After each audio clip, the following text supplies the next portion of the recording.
Good morning mga ka-adventure. Time check tayo, alas 8:50 ng umaga mga ka-adventure kasi nakapag-sambal muna tayo bago nag-dive. At ito yung first fish for the day mga ka-adventure. At saka sa hindi pa nakapalo sa ating Facebook, paki-follow na lang po. At saka sa ating YouTube channel ay paki-subscribe na lang po at TD Fishing Adventure po. Unang isda sa umaga mga ka-adventure. Check ko muna yung kahoy. Ito yung laging nakukuha na namin ng pargo at saka mga snapper. Ayan, pag check ko sa baba ay may pargo talaga. Mga 1 kilo yan mga ka-adventure. Lumapit pa talaga sa atin. Pak! Ayun, sakpul mga ka-adventure. Headshot. Tagos sa line mga ka-adventure.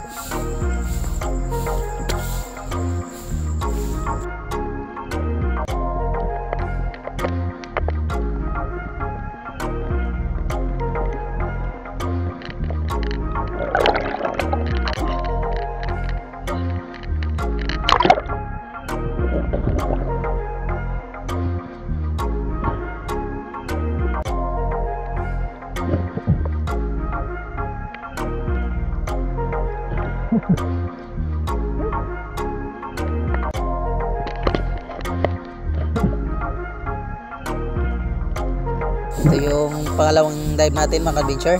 Bali nakadive tayo dito no, medyo matagal-tagal bago nakahuli ng pangalawang isda mga ka-adventure.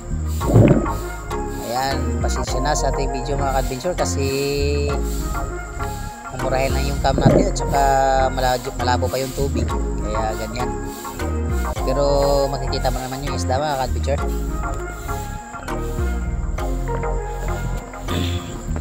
Ang daming bitfish dan sa baba mga ka-adventure, po hindi masyadong makikita kasi sa labo ng tubig at sa camera din natin mga ka-adventure.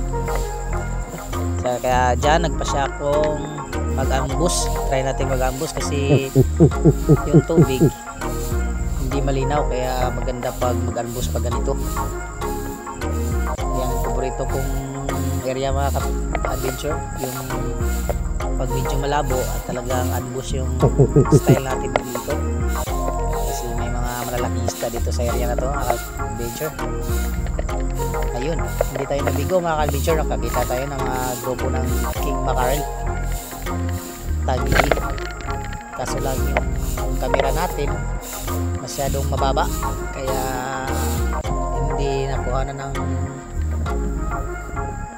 video talaga yung pagtama ng shot niya. Saka goods naman, maganda yung tama mga ka-adventure.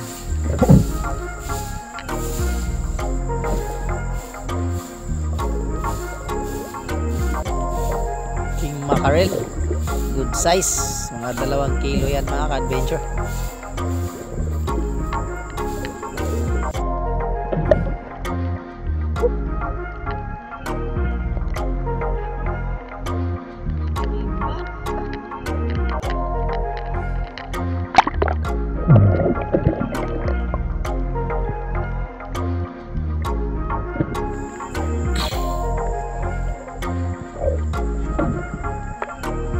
Alright mga adventure, ito na yung panghuling isda sa araw na to. Dito mga adventure, nagpasya akong magpamalalim kasi yung bitfish na sa malalim mga adventure at maraming dilis, kaya nagtry ako mag-dive sa doon sa malalim na parte ng bahura. Nakikita ko yung maliliit na bitfish na tawag dito dilis, ay may sumusunod pala na mga queenfish yun no. Pero medyo yung camera natin talagang nasa bababa, kaya di masyadong nakita. Pero maganda yung tama niya mga ka-adventure kasi tago sa shop. Mga 4 kilo yan mga ka-adventure. Queenfish, lapis. Ganda ang tama niyan mga ka-adventure. So medyo malalim talaga, kaya pag siyang magmalalim talagang buo yung loob, buo yung kumpiyansa mga ka-adventure. Ingat lagi sa ating pagsisid kasi isang pagkakamali natin talagang wala na, si kumpare na lang pupunta sa atin.